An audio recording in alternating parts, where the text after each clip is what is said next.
guys. Yan, ang tagal ng aking pasahero.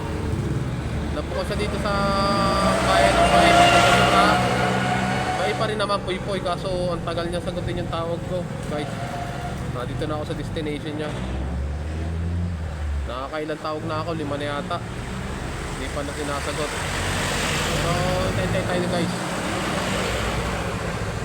Kasi sayang din naman eh. May namano ko to. Hintay natin siya. Baka naliligo pa. Babae kasi, Laika. Hello ma'am Laika. Kung napapanood mo ang aking vlog, taga-Kalawan lang ako. Ang tagal mo sagutin ang tawag. Natawag ako sa'yo. Ma'am Laika, pasagot. Dito na ako sa destination mo.